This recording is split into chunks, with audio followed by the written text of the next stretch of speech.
So in this tutorial, you'll be learning how to create this icing effect. The main techniques which are used to achieve this are multiple curve modifiers on a single object. We then also use a slightly complex driver to allow the icing bag to follow the icing at the correct speed.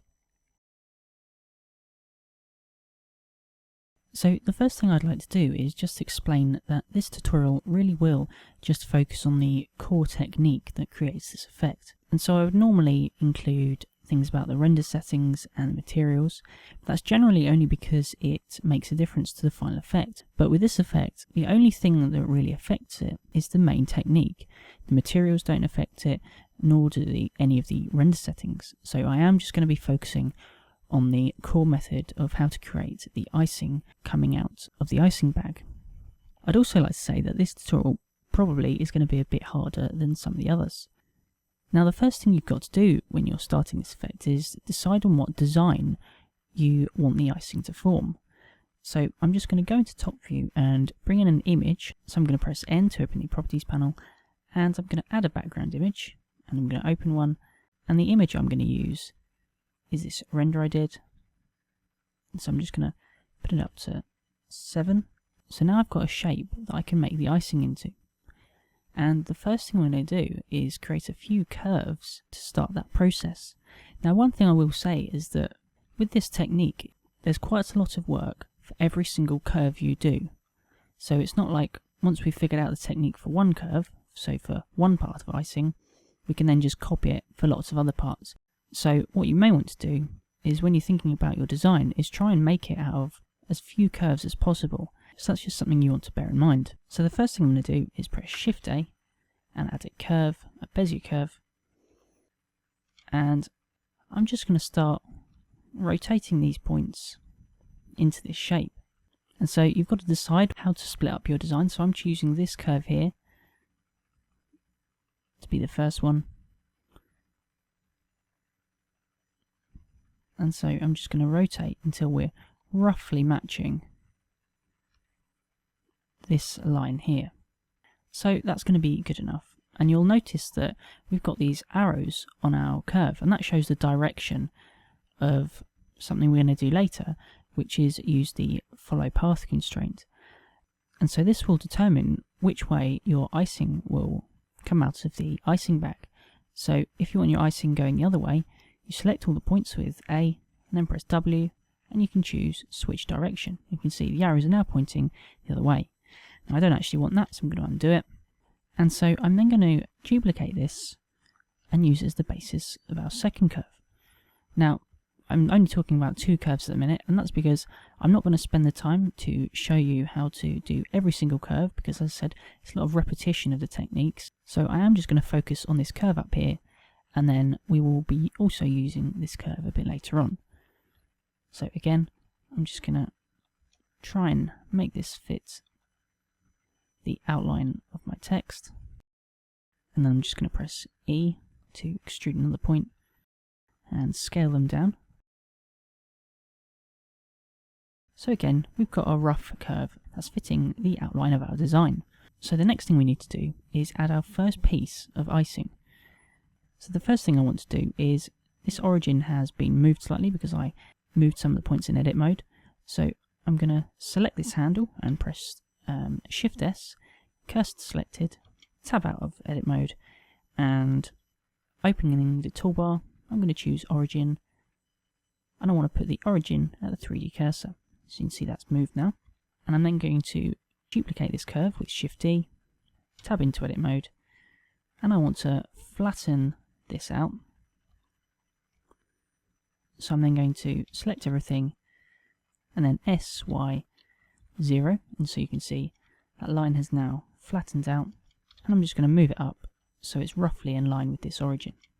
So now we need to actually give some thickness to our piece of icing, and to do that we're going to use a bevel object, and the bevel object we're going to use is a circle, a curved circle. So this is called Bezier circle. So on our icing curve, the bevel object is going to be the Bezier circle. And you can see it's done what we want, but it's a bit too big at the minute. So I'm just going to scale down this circle to scale down the bevel. And then I'm also going to check fill caps, so it's just filled the ends for the minute. And we now don't need this little circle here, so I'm going to press M to move it, and I'm going to move it to the layer below layer 1, so that's Alt 1. You can see it's Alt moves it down to the bottom row, so it's now sitting under this layer. And we're now going to add another curve. There are quite a few curves using this technique, and we don't actually need the background image anymore because we've created our curves, so I'm just going to hide that. So I'm going to duplicate this curve, but remove the bevel object, and then in edit mode, what I want to do is create a 90-degree angle. So I've pressed R to rotate, and I'm going to press minus, and then 90, and then I'm just going to move this out so it's a slightly sharper curve, and then I want to extrude this up, so E and then Z, and then I want to extrude this out, so that's E and X. So what we're left with is a curve that goes 90 degrees and then up. So now that we've got quite a few objects, it's probably a good idea to start naming them, because for every curve that you do to make up your final design, you're going to have a lot of objects for each one. So this curve here is going to be called our profile curve, because it's going to define the profile a bit later on. So I'm going to call it profile 1. This object is our icing, so that's going to be called icing 1. And this is going to be our path, so this is path 1. And so this will be path 2. So what we actually want to do is start to deform this icing, because obviously it has to curve as it comes out of the icing bag, and it also has to curve around to fit the shape of our design. So we're going to use a curve modifier for that. So even though it's a curve, we can modify it with another curve, and the object we're going to use is our profile curve. So icing 1 is going to be affected by profile 1. And you can see it is now jumped. So if we move this profile curve on the x-axis, we can see that our icing starts to move along it.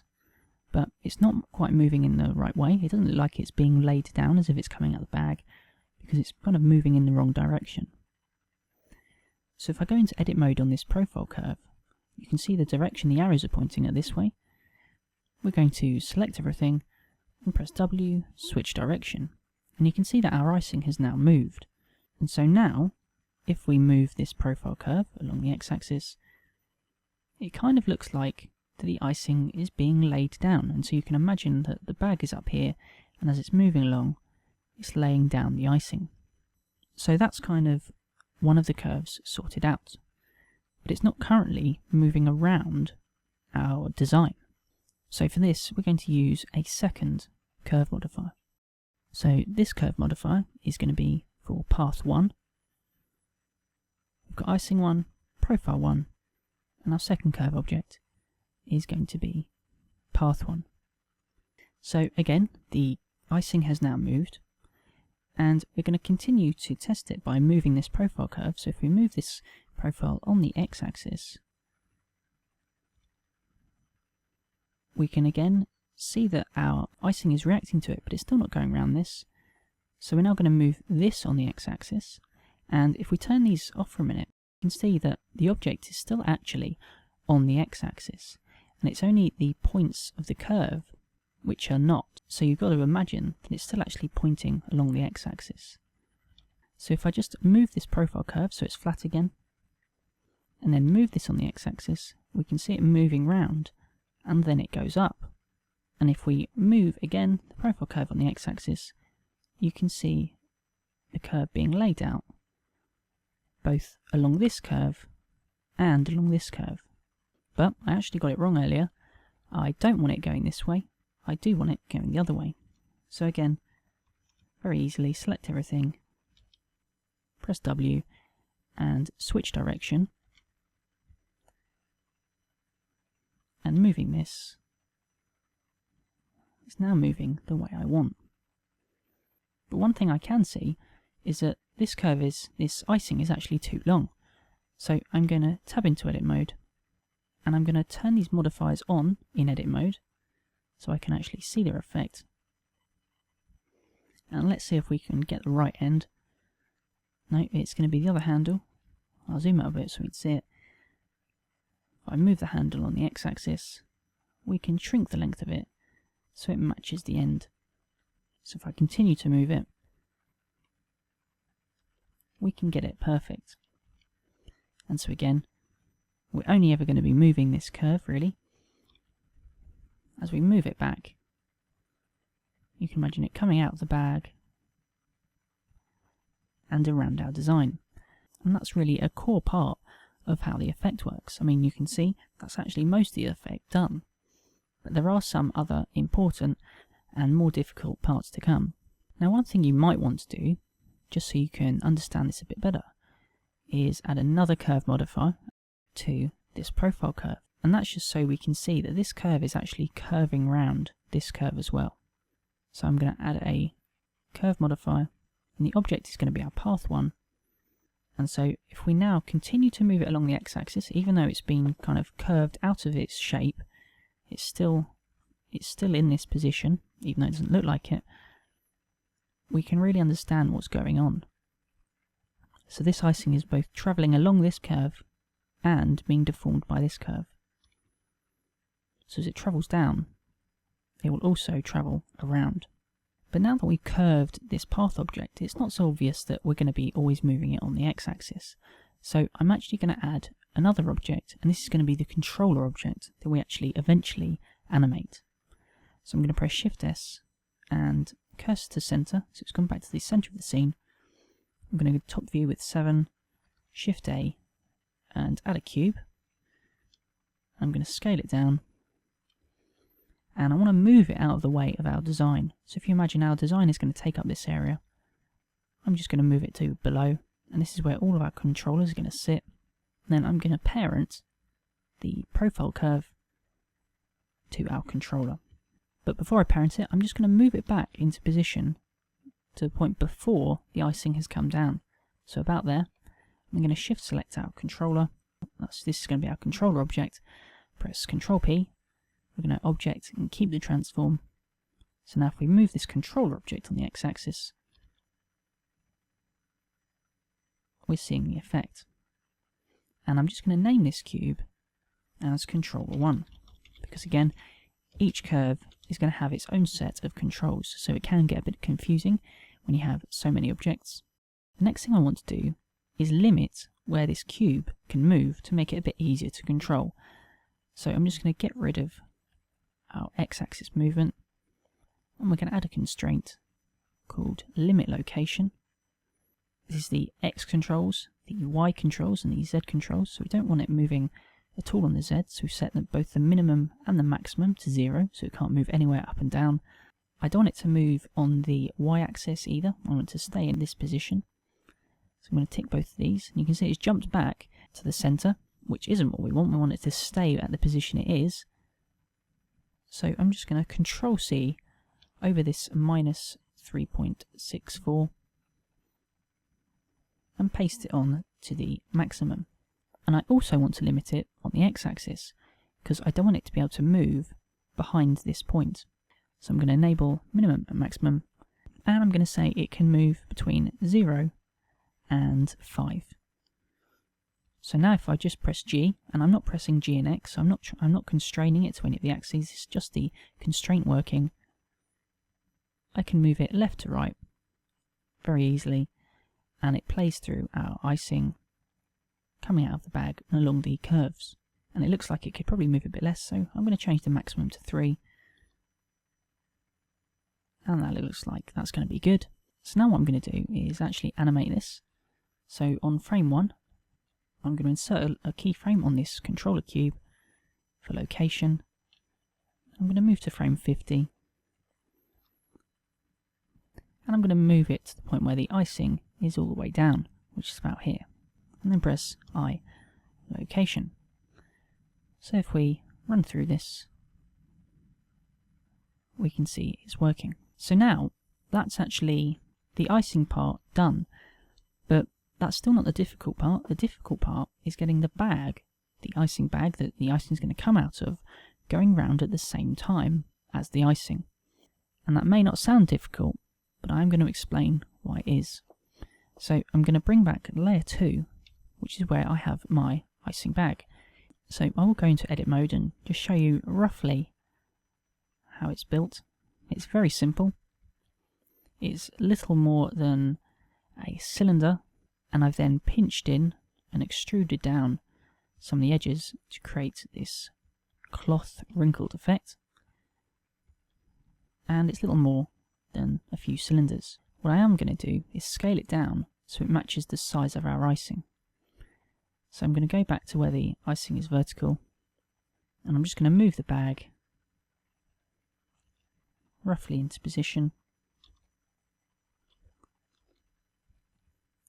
And then I'm going to scale it down. So we can see that the bag can roughly be that size for the size of the icing. So I'm then going to press Ctrl A and apply that scale, because we have just scaled it up. And then I'm going to press Alt G, and that just clears out any movement. So it's gone back to the center, but it is now at the correct size. So I spoke a bit earlier about the follow path constraint, and that's what we're going to apply to it now. So in the constraints of the bag, we're going to choose follow path, and the path is going to be path 1. And you can see it's jumped into position. So now if I go onto the curve, and I go into the curve data, we can see we've got this path animation property here. And if I change this evaluation time, which you can almost think of as a percentage of this value here, you can see it travels round. But I said the difficulty was getting it to move around at the same time as the icing. And you may think, well, if you animate it to match at the beginning, so I just move this up a bit, if it matched at the beginning, and then you go to the end and you make sure it reaches the end at the right time, like that, then it would match all the way through. But unfortunately, that just doesn't work. It should do, but it doesn't. And I'm not entirely sure why that is, but we do have to come up with a solution so it does actually match. So I'm actually going to reduce this frames number here, which is the number of frames that it would go around the curve in, to about 25, and it doesn't really matter what this number is. And I'm going to change the evaluation time to 0, and normally what you do, you animate this value, and that's how you get objects going around the curve. We're actually going to right click and choose add driver, and so this is going to be driven, and it's going to be driven by the position of this cube. So we're going to take the x-axis and drive the evaluation time. So what we need to do to manage our driver, I'm going to split the view, and on the left this is going to be a graph editor. It's actually an F-curve editor mode at the minute, so we're going to change it to drivers, and we can see up here we've got our evaluation time, which we just added.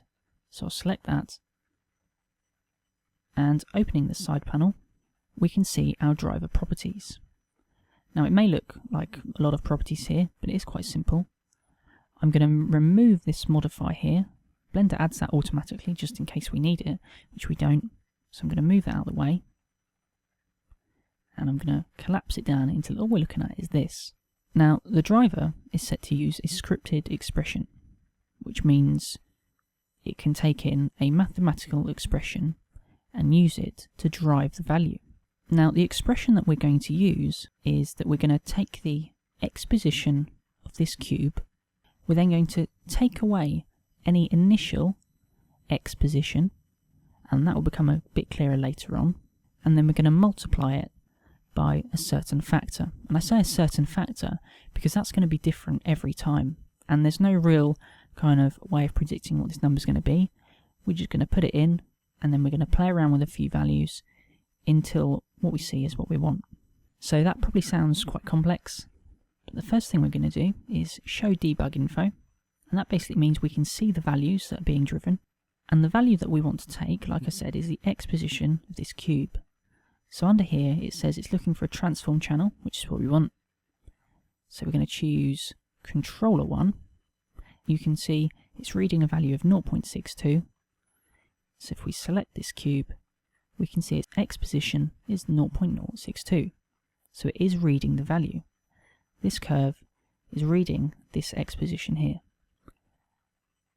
And I'm going to rename this value as x pos. So it says x position. So that's the value that it's reading. But if we move along the timeline, and we click on the curve, we can see that this value here still isn't being updated. And that's because if you look up here, it says the driver value is still 0. And that's because it's expecting an expression, and we haven't given it one yet. It still says 0. So if I put 5 in here, that changes to 5, and 0 changes to 0. We're going to put this x position value up here. So now, the expression is reading the driver value, and you can see it's been updated. So, as we move along, we can see this value updates.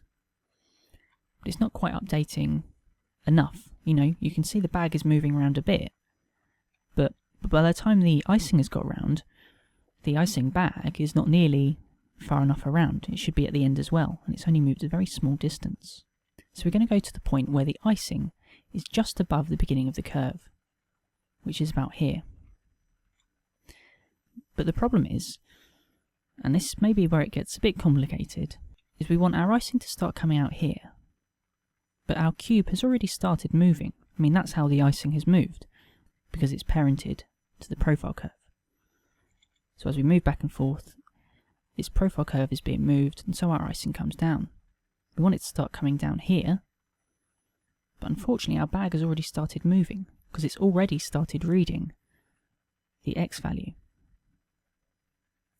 So it's already changed to 0.484.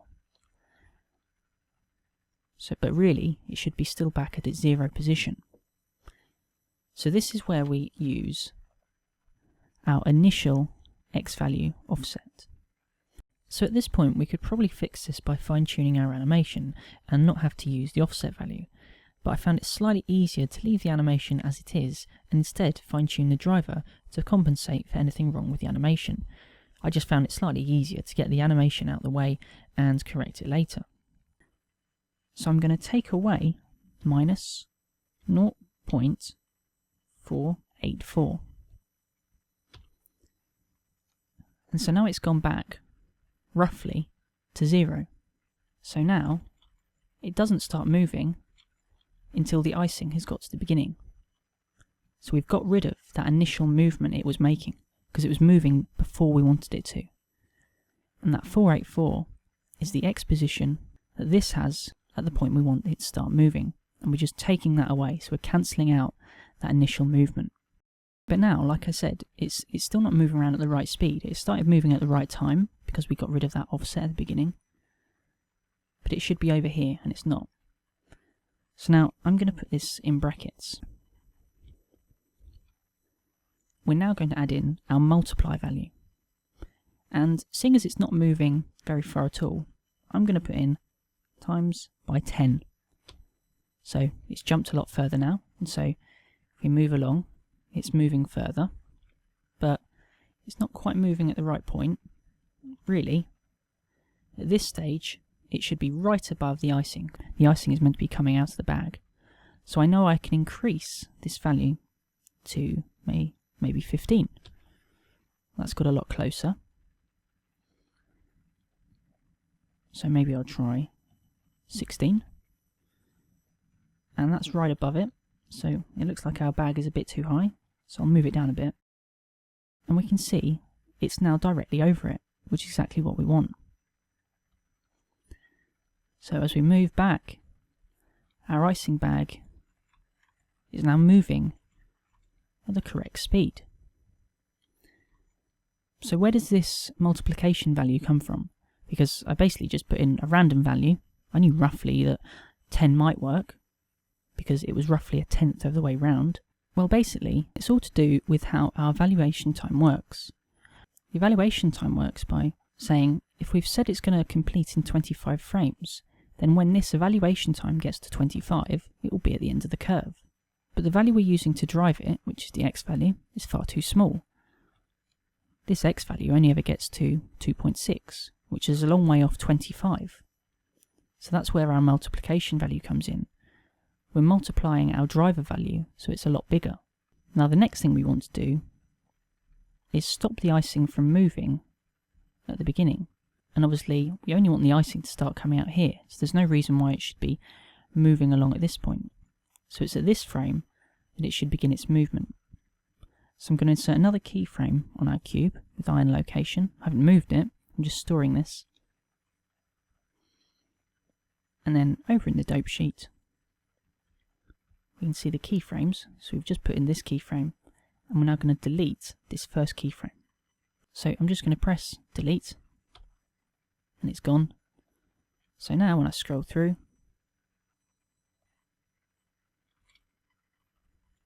it's not moving at the beginning. The only problem is that it's not inside our icing bag as it should be. So to alter that, we can animate the icing itself. So I'm going to go to the frame where it starts to move, which is about here. And I've got our icing selected, and I'm going to press I and location. And I'm going to move back to the beginning. I'm going to press G and X and move it up inside the bag and press I location. So now when I move along,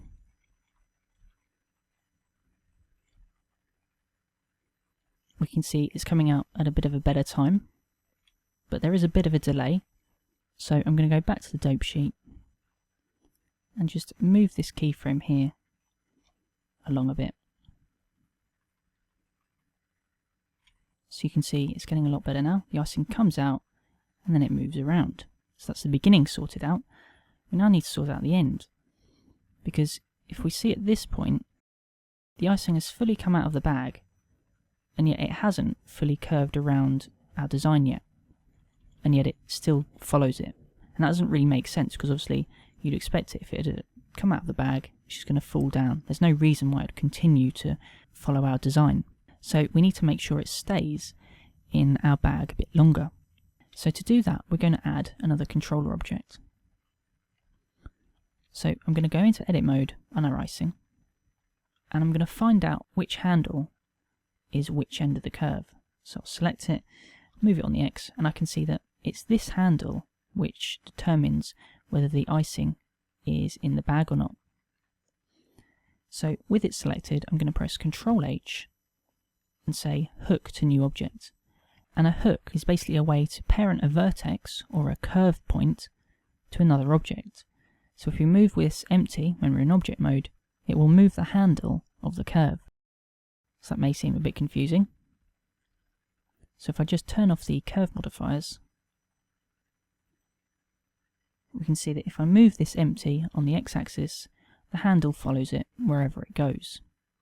So we're going to use that to adjust the length of the icing so it stays in the bag a bit longer. But if we move it along the x-axis at the minute, it's not quite working. And that's because of the order of the modifiers. We need our hook, which is this modifier here, to be before our curve modifiers. So now our curve has gone back to normal, and if we move this, we can see it's adjusting the length as we want. So I'm going to go back to the point where really the icing should still be in the bag, and I'm going to move this empty on the x-axis so the icing moves up inside, and I'm going to press a keyframe for location, and then I'm going to get to the end of our animation, and then I'm going to move the empty back so the curve is now the correct length, and put another keyframe in. So we can see that the icing stays in the bag a bit longer, and by the end it's the correct length. But we've got this bit in the middle where it's still too long. So this is the point where we need to fine tune our keyframes. So at this point it should be a bit shorter. So put another keyframe in. And that looks quite good. So we're adjusting the length as it comes out. One other thing we'll want to do is, because our icing bag is going to be moving around as it draws all the other curves, we don't want this icing inside to be visible. So I'm also going to animate the visibility of this object. So you can see it's our icing one object here. At this frame, it's inside the bag, so it doesn't need to be visible. So I'm going to turn off the visibility in the viewport and for the render, and then I'm going to press I over both those values to insert keyframes. I'm then going to go to the next frame, make them visible, both in the viewport and the render, and then insert keyframes for that. We can imagine that the bag has moved into position, the icing appears, and then it comes out.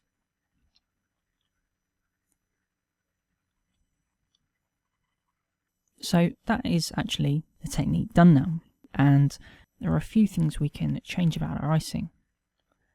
Firstly, you'll notice that we're still seeing some segments, and that's because the curve is a bit low resolution, so we could increase that and it gets smoother. But it looks like a very sharp end. It doesn't really look like icing to me. So in my one, I actually added a remesh modifier, and I'm just going to move that above the curves, and then I'm going to change it to smooth. I'm going to change it to smooth shading, and increase the resolution a bit. And it's now a lot more round. Now we're still getting a few segments, and we can't really get rid of that. So the choice is kind of either have rounded ends with the remesh modifier, or have very sharp ends, but a smooth curve. But you may find that once you've got lots of curves doing that, the remesh does start to get very slow. Now obviously your design is probably going to have more than one curve, although considering the amount of work it's taken to get one curve to work, you may want to reconsider your design to only have one curve. However, if you do have more than one curve, you need to work out how to allow our bag to move to the second curve. And that's because at the minute it's using a follow path constraint, which says it can move from the beginning of this curve to the end. But we need to get it to move to a new curve. And the way we do that, and it's a method I've shown before, is we add a second follow path constraint. And this time, instead of path 1, it's going to be path 2. Obviously, it's moved incorrectly now because it's trying to do both of them at the same time. So if I just turn this off, we've got to the end of our icing coming out. It's now time for the bag to move to the new curve. So I'm going to animate this influence value. So it's going to go from 1, and then I'll move forward a few frames, and it should have 0 influence. So I'll put another keyframe in just by pressing I over the top, and you can see, because I've got this other follow path constraint turned off at the minute, it's actually gone back to its default position, because this is where it was before it was constrained. But at this point, this constraint can be turned on. So when this is 0, this can be 1. So I will put a keyframe over this, and then I'll go back to the previous keyframe. When this is 1, this should be 0.